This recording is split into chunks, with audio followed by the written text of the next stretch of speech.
It's that time, everybody. It's that time for you to walk away from the water bath canner, and now you can go into your closet and open that box with the pressure canner in, because we're going to make you feel more comfortable about it right here on the Backyard Gardens podcast. To have a good harvest, one must plant good seeds and must also use the right kind of fertilizer. The carrots have grown large and firm. How good they will taste. All right, gardeners and homesteaders alike, this one is for you. So we are a listener-supported show. You can come see us on Patreon. Now listen very carefully, okay? Very carefully. You're going to get extra podcasts a month. You can sign up for a year ahead of time and get 10% off.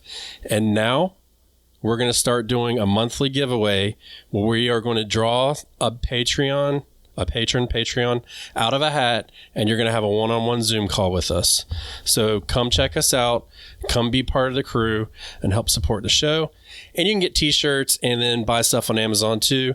Our Amazon list has all of this food preservation and gardening stuff that we know, use, and love in our own gardens and homes. So check it out, and it'll help the show. Pressure canning. All right, we got a fine timeline on this one. So if you haven't listened to the water bath episode, we're going to kind of pick up from there along as lines of the safety stuff, but we're going to talk about pressure canning. And I'm not even going to read the excerpt from the National Center for Home Food Preservation. Look, I remembered it this time because it's the same thing. So pressure canning is more versatile. Let's put it that way. Yeah, I mean, absolutely. Many more options of preserving food, right? The water bathing, which I've grown to love, definitely is limited when it comes to even foods you grow in your garden, let alone just things that are generally, foods that you may want to preserve and eat, right? Beans, squash. Carrots should be pressure canned too. There's one or two recipes that I've used where it's just a few carrots and they're pickled and I've water bath canned them. But if you're just doing a jar of carrots, that should be pressure canned. And we today aren't going to talk about meats and things of that nature, but you definitely need a pressure canner if you're going to preserve, jar, can, things like that as well. So, well, let me say this. I'm going to read this directly from regular beans too, which I'm a lover of, not just green beans. Pressure canning is the only safe method of canning low acid foods, those with a pH of more than 4.6, and these include all vegetables, meats, poultry, and seafood. So there you go. There is nothing that you cannot pressure can. That's really important. So the way that they reads, are they just excluding tomatoes because it's considered a fruit in this world? No. So tomatoes, technically, you can pressure can tomatoes by dropping them in a jar, adjusting the pH, and you don't have to adjust the pH or anything. Now, when I did my video, I did add that acid to it, and it was just a safety measure, but it doesn't have to be done. No, I think that it sounded as if you read it and said you can only pressure can. These things must be pressure canned is the way I heard that. It just says these all vegetables, meats, poultry, and seafood can be pressure canned. Oh, can be, yep. Mm-hmm. So, you can water bath a lot of things, but you're going to be adding the acid, the vinegar, and stuff like that to it. I don't want to really rehash that because we have limited time, but just note that when you pressure can something, you don't have to add anything to it. So you're going to get the truest flavor of that vegetable you can when it's pressure canned. Is it going to taste different? Yes. Than if it was fresh? Of course it is. Sure. I prefer the taste of green beans canned. I don't really like them fresh. Shoot me. Whatever. So yeah, I this year announcement. So this year, I've stepped into the world of pressure canning. 3 years, baby. Woo! The OG listeners, it finally happened. Finally, it is happening to me. It's only climatic to Batavia. Everybody else is like, finally. We were doing an episode here. I'm trying to think which episode it was. I literally had a can of green beans and a fork. That was the last 3 episodes. You were eating green beans straight out of the can. I didn't say anything. I was going to let you have your moment when you were ready. But they very, just as a side note, personal note, very reminiscent of growing up, because I think we only ever had green beans from the can, and they were, with some potatoes, cooked in them. And so that's immediately what I thought of. But I prefer, my very favorite is going to be fresh green beans with a little bit of butter. And so the next thing with that, I'm going to probably not quite split, but like a third of my green bean harvest is going to be blanched and frozen, and the rest is going to be canned. I needed the practice too. Well, green beans are a perfect entryway into You've said canning. it and I didn't believe it. And now do you? Yes. Damn, can I say something? I told you so. and to be quite clear, we canned carrots last year and we thoroughly enjoy having them canned. So that's been a real treat to have. So we've, over the years, we generally try to pressure can something new every year if we can. And I've often thought about doing greens. That's a great idea. And I don't want to do greens because here's the caveat between water bathing and pressure canning. So pressure canning, you have to get to a certain pressure. If you're not familiar with it, you have to pressurize your canner, and there's certain steps to take. And once you get to that pressure, you have to hold that pressure. Now you can go over that pressure, but you can, if you go below that pressure, so a very common pressure, I believe, is 11 pounds per square inch. If you go to 10 pounds per square inch and you're almost done with your canning method, you have to restart that timer. Yeah. But if you go over, it doesn't matter. Okay. And to be fair, you're also, it's like, over processing your hair if you're bleaching it or something, or you're dyeing it. So, that food is still cooking, in those jars, really, right? So green beans, obviously there's the hot pack and the cold pack method. But I'm very close. I'm looking around. If I can find a safe recipe that allows me to can both greens with meat already, even with the long ass processing time, I'm going to be in there. That would be so helpful to be able to just open a jar of my favorite collard greens, Yeah. So. Well, and the reason why I was not going to do greens is because it takes an hour to can. And so during that time frame, you do have to keep a more vigilant eye and adjust the temperature on your stove, hotter or colder or whatever, so you can reach that pressure and hold that pressure. And you'll start to learn, like I have on my stove, it's all numbers, and I know if I keep it between 3 and 4, I can generally hover around the same spot and climb. And if I go down, then obviously it'll drop, but it's not instantaneous either.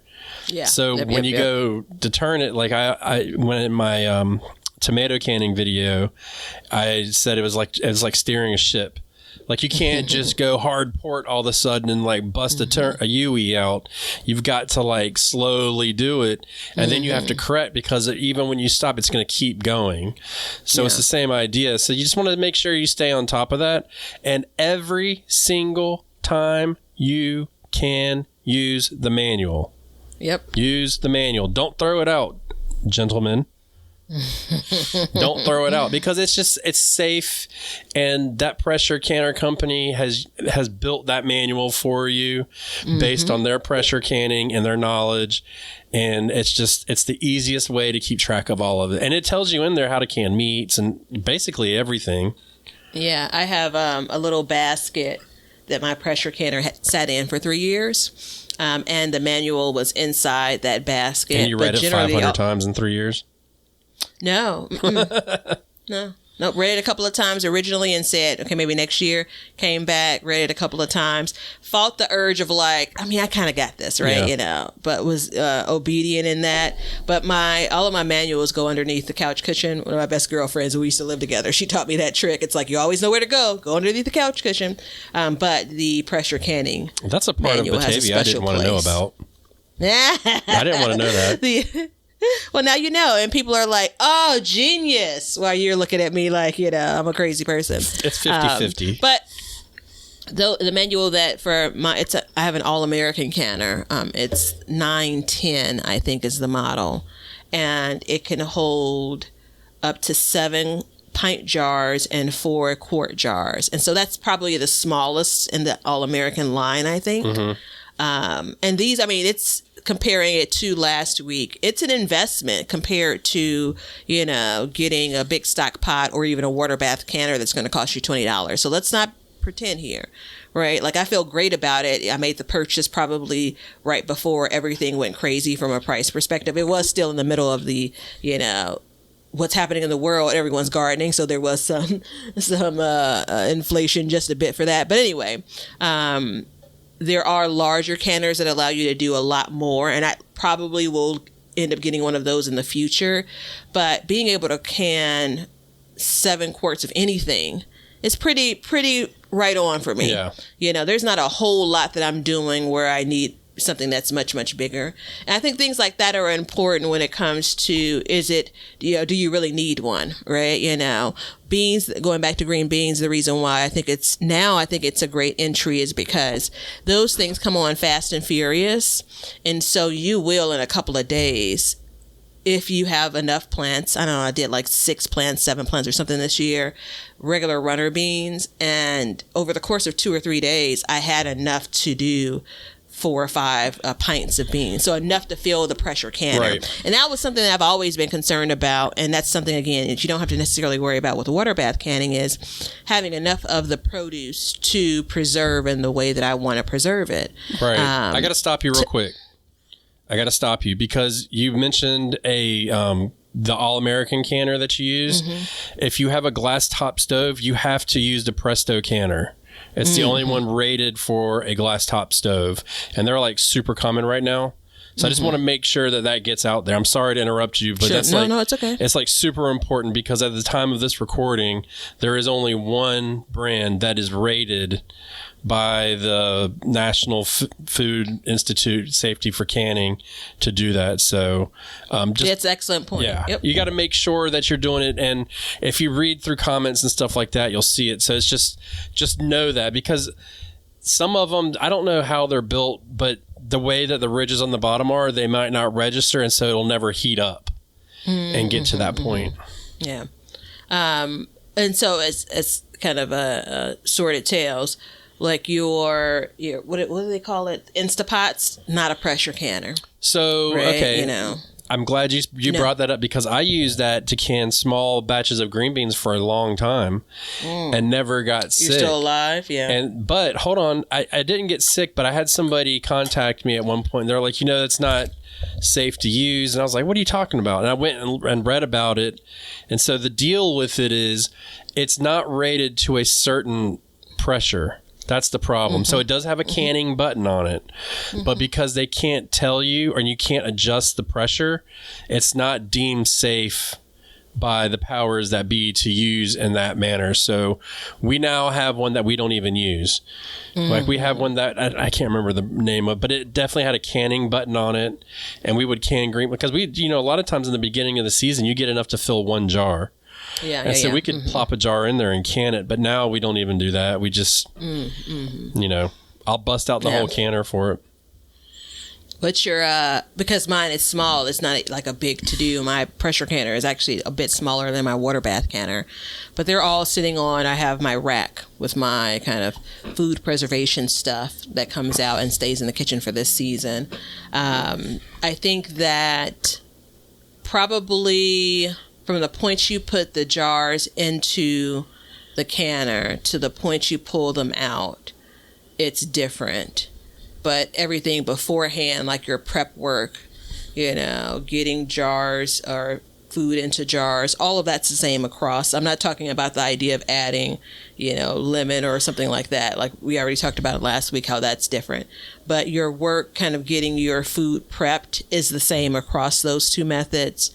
It's really the action of. And that was helpful for me to kind of like jump out and do it this year. Yeah. Right? When I went back and I'm like, wait a minute. So I know how to do this other thing, right? I know how, to sterilize my jars. I know, Well, hold on. to be let's, careful. Let's talk about that as we run low on time. But when you go to start canning, you need to sterilize your jars. You need to sterilize your lids. You need to honestly sterilize your whole surface that you're using, clean your hands, clean your vegetables, and then chop them, and just make sure that you're keeping like a watchful eye.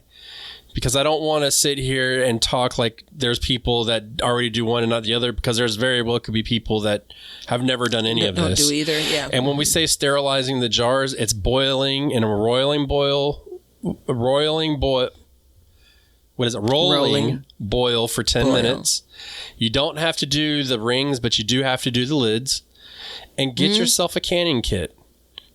So go to Google and go to Ball and Google proper sterilization, because Ball has a new set of lids that came out, I don't know, maybe a few years ago.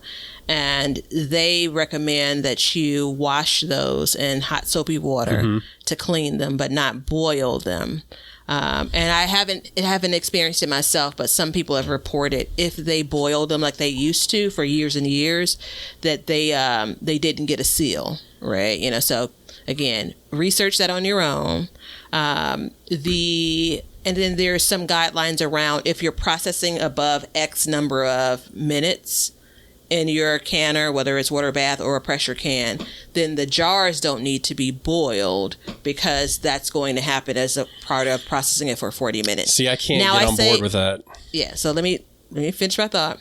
So the boiling of the lids basically could lead to, based on some people that I've read comments from, could lead to a failure in that lid sealing. So I absolutely have eliminated that process. I don't think there's any harm if you'd like to continue to sterilize your jars by boiling them in hot water. I also, as a side note, you want to make sure that you're checking jars, whether they're new or you're reusing them, to make sure there aren't things like chips, or cracks in them. I believe that that's, and I don't have a lot of history with this, but I believe that that's the recipe for like jars cracking inside of your canner. Yeah, because you're creating a lot of pressure on it. So let me say this. One, I would not buy the lids that you don't have to boil. I don't think I would just continue to buy the old school lids. And that's just because I've been doing it for so many years that it's natural for me to just plop them in. And two, there is word that you can put the jars in your dishwasher under the hot water cycle, and that'll sterilize them. I don't do that. I just go ahead and boil them. So there's that as well. And the pickyourown.org website that we gave out, that's a good website that will tell you all of these steps to prepare for canning. Because if you don't prepare correctly, then you're just setting yourself up for a case of botulism. I mean, let's just be straight up. Is the canner going to explode on you? No. It's not going to explode on you unless you're using an antique one, then it's more possible. There's safety measures built into the canners to release pressure when they get overpressurized. So there's that. And then there's the cooling of the jars. So we touched on that last time, and I want to go over that real quick, if you don't mind. When I cool my jars, I take a dish towel and I fold it, and then I put my jars on top of it, and then I put 2 more dish towels on top. And I usually do my canning at night. So I'll do that, and then I'll go to sleep. And then when I come back in the morning, you take that off. The can is still warm. Okay. And it's super important, because what you're doing is you're slowing down that cooling process so that it'll draw that top back down. And so once it's done, once you get up in the morning, you can do whatever.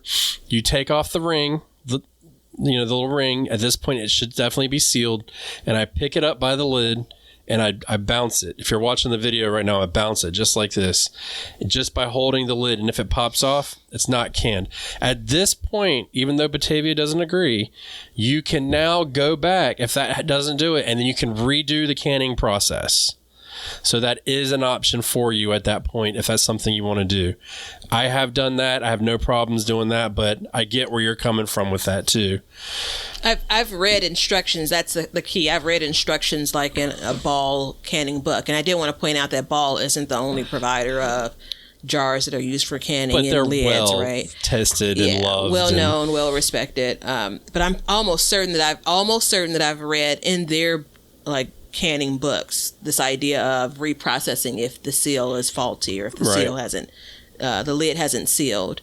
And I mean, I think it's just there is no harm in me saying no thank you. No, definitely. Situation, and so depending on what it is, or you'll see things like put it in the refrigerator, depending on what it is, because I have terrible habits when it comes to leaving something out for a few hours and eating it. So don't get me wrong, I'm not pristine when it comes to this, but because of the added pressure of this is something I'm making in my home, this is something that's going to be sitting on a shelf, I'm trying to be uber cautious. It's painful to throw something out, which fortunately I've not had any lids not sealed as of yet. Yeah. Right? Everything that I've canned, that first couple of batches, I was sitting there watching, listening for the pop, yeah, exactly. I think I have some footage of that sound, but yeah, I mean, I think that kind of closes out. Then you're putting that jar. I'm labeling mine, right?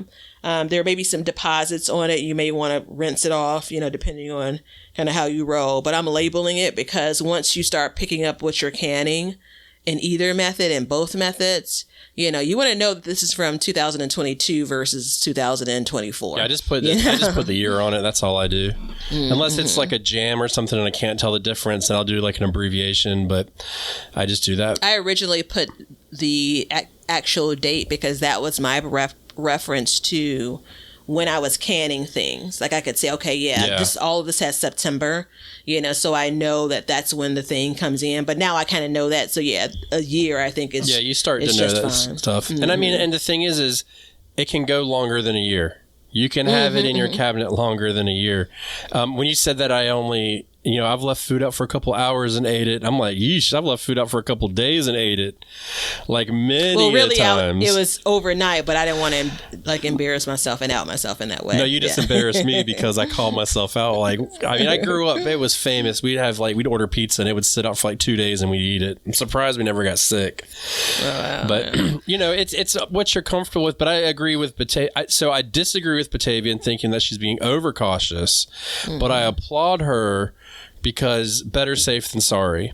We went into last time about the botulism and all that, and that's not a place you want to be. You don't want to deal with that. So just be careful, follow the directions, and just make sure you're doing all your sterilization. But don't be scared to start pressure canning, man. There's power in it. There's the freedom and power that you get of being able to pick anything out of your garden. Mm-hmm. And pressure canning it is amazing. For instance, this year we had all the peaches off our tree, and I went and I said, you know what? I want to can these. I can't eat them all. And we were like, oh, well, let's make some jam. We didn't have enough time, so I was able to just pressure can them real quick. And now they're all in my cabinet. They're all pressure canned. By the time this comes out, I'll have my potato harvest. And I remember young Ben saying a couple of years ago, well, if you were pressure canning, you could have canned those potatoes instead of, letting them go bad.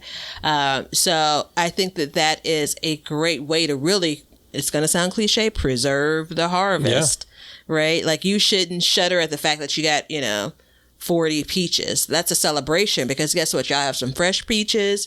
You're also able to properly preserve them. I mean, it's a win-win. It is a win-win. And so what were you going to say? You said you were going to say something. Close us out. So hindsight's 2020 is absolutely Monday morning quarterbacking. But if I had to do it over and I was starting to can, I have my water bath canner and sitting next to it is a pressure canner.